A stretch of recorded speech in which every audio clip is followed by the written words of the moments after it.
Salut tout le monde et bienvenue chez Hobbypam. Aujourd'hui on continue la figurine. Alors là aujourd'hui on va s'attaquer aux parties métalliques. Moi j'ai triché, j'ai déjà commencé. Voilà. Alors là euh, je les ai fait avec la peinture à l'huile. Alors toujours en brossage à sec, toujours de la même façon que les autres parties qu'on a vues avant, mais là je l'ai fait avec la peinture à l'huile là. C'est de l'argent de chez Lefranc-Bourgeois. Elle est très très forte en pigments, elle est très puissante. Et le problème qu'il y a, c'est que ça met un peu des paillettes partout. Alors quand on fait des grandes surfaces où on n'a que de la partie métallisée, encore ça peut aller. On arrive un petit peu à virer les paillettes qui se mettent à droite à gauche parce que bon, elles tiennent pas forcément, mais c'est pas évident. Alors là, on va faire différentes façons. Là, je vais peindre la petite boucle de ceinture. Vous voyez, la petite boucle qu'elle a. Alors, moi, d'habitude, je fais mes parties métalliques avec ça. Les palettes graphiques de chez Tamiya. Avant, je faisais en brossage à sec avec les peintures Umbrol. J'aimais bien la couleur 11 de chez Umbrol parce que elle était pas mal. Je faisais tous mes brossages à sec avec l'Umbrol. Et à un moment donné, les peintures Umbrol, on les voyait plus trop, on n'en trouvait plus beaucoup. Et puis elles étaient plus aussi bien qu'avant, donc j'ai un peu abandonné l'Umbrol. J'ai découvert ces palettes graphiques Tamiya et je les aime beaucoup ces palettes graphiques. Elles sont vraiment vraiment bien. Donc, mais alors là c'est pareil, comme on veut pas, il faut vraiment y aller tranquille tranquille, hein, parce qu'il faut pas qu'on mette des paillettes un peu partout. Voilà, alors hop, je vais cadrer, voilà. Ouais, sur les parties métalliques, par exemple la clé là, les boucles, on va faire différemment. Là, je vais faire ça à la palette ici. Et le pommeau. Et ça marche très très bien. Ça va vraiment bien à faire. Je trouve que le rendu, alors c'est pareil. Je vous ai déjà dit avant, moi j'aime bien quand c'est pas trop tranché, quand c'est un peu subtil. Et ça, les palettes graphiques Tamiya, c'est parfait pour ça. Ça fait vraiment. Voilà. Toc. Voilà. On fera le collier plus tard. Ça, on le fera plus tard. Alors maintenant, je vais faire aussi les boucles de ceinture, les clés. Et alors le problème, c'est que si, par exemple, il y a les petits anneaux là, et c'est tout petit, et j'ai peur de mettre des pigments un peu partout. Donc on va le faire différemment. On va le faire avec du pinceau.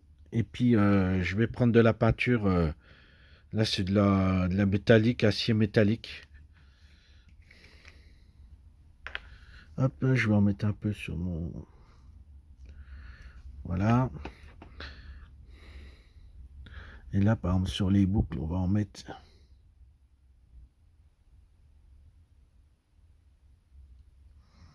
Hop. Je vais venir un peu le fondre comme ça. Voilà. Oui.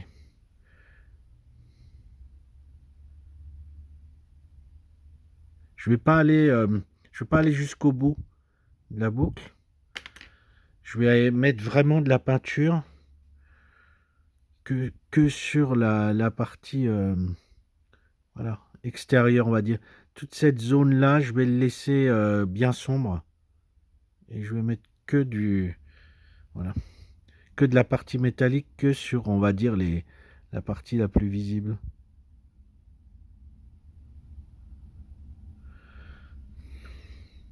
Bon, ça se fait bien. On prend un pinceau tout fin, un petit pinceau, et puis on vient mettre ces couleurs. En plus de ça, comme on a fait un petit jus avant, forcément on a déjà créé un petit contraste. Donc là pareil, je vais pas aller jusqu'à la boucle, je vais commencer un peu avant. Ce qui va me permettre de garder le petit ombrage un peu naturel. Parce que là, l'idée, c'est vraiment que ça ressorte bien, hein.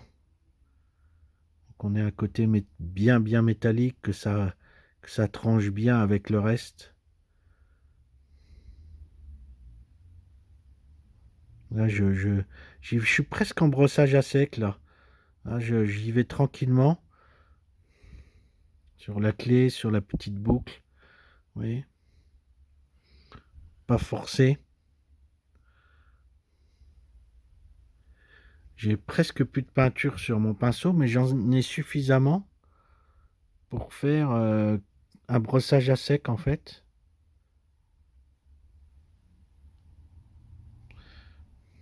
Alors, je sais pas si ça se voit bien. Je vais remettre un petit peu. Je vais souligner un peu les bords, les petites perles.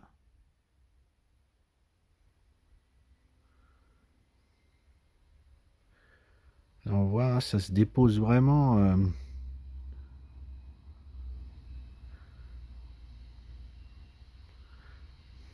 Et on pourrait le faire, je vais tester avec ma peinture à l'huile. Et vous voyez, la peinture à l'huile, elle est très très chargée en pigments. Elle est très brillante. Je fais un peu. Et on voit sur le corps de la clé, là, elle est très très puissante.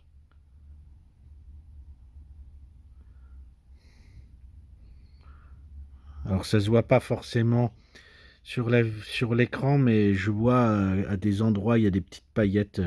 Après, tout va dépendre de comment on veut que le rendu se fasse. Si on veut que ça soit très très brillant ou pas forcément trop, que ça soit un peu atténué, on va dire. Pas trop tranché. Mais ça fait le job. Hop, il y a la petite boucle de la clé. Alors attendez voir, je vais. Oups, un téléphone qui tombe. Oh, je suis maladroit ce matin. Hop, la petite boucle. Voilà.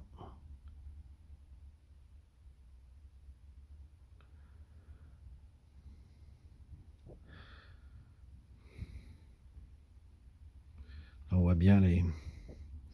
Alors je sais que sur l'arrière, là, il y en a pas mal.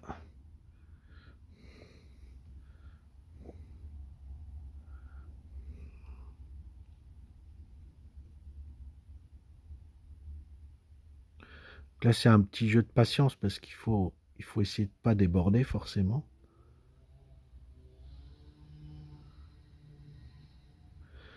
Là, c'est bien d'utiliser un pinceau bien bien fin pour pas déborder justement.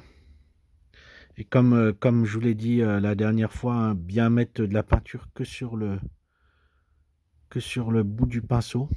On va faire les petites, les petits boutons là. Toc. Ce qui évitera de mettre de la peinture un peu partout.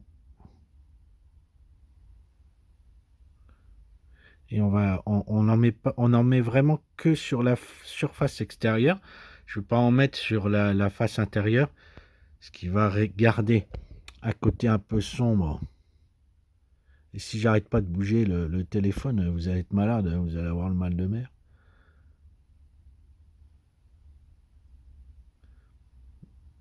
Hop, on va avoir le côté sombre, ce qui va créer, garder notre contraste. Hop, on va faire le bouton là. Là, pareil, je fais vraiment que sur le haut du bouton. Je vais garder. Alors, je vais essayer de bien vous montrer. On garde bien le côté sombre autour du bouton et le haut qui est bien, bien, bien argenté. Ça va permettre de garder un beau contraste.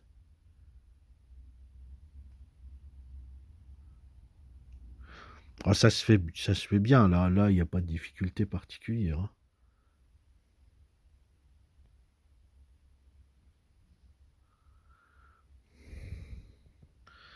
La peinture à l'huile que j'ai argentée est belle, mais elle est un peu trop, pour mon goût, hein, elle est un peu trop puissante et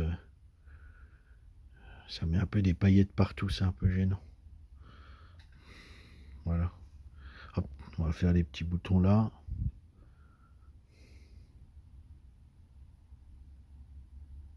Toc.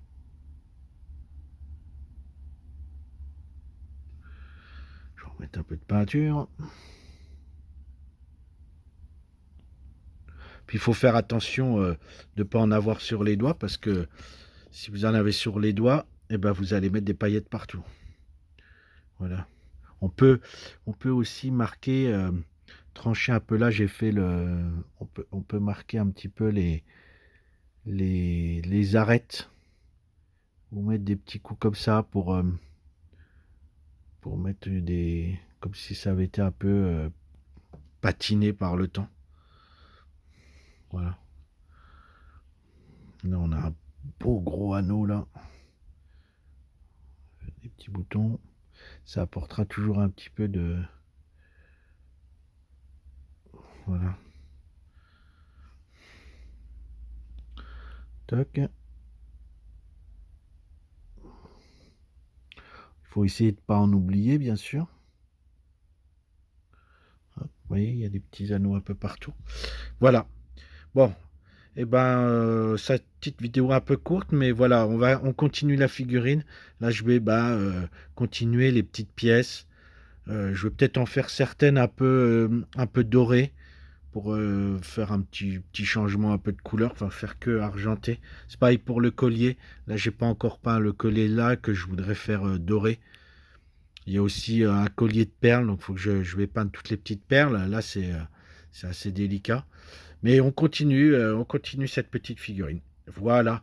Eh ben écoutez, merci d'avoir regardé. Je vous dis à bientôt pour pour une prochaine vidéo sur la peinture de la figurine ou autre chose, hein.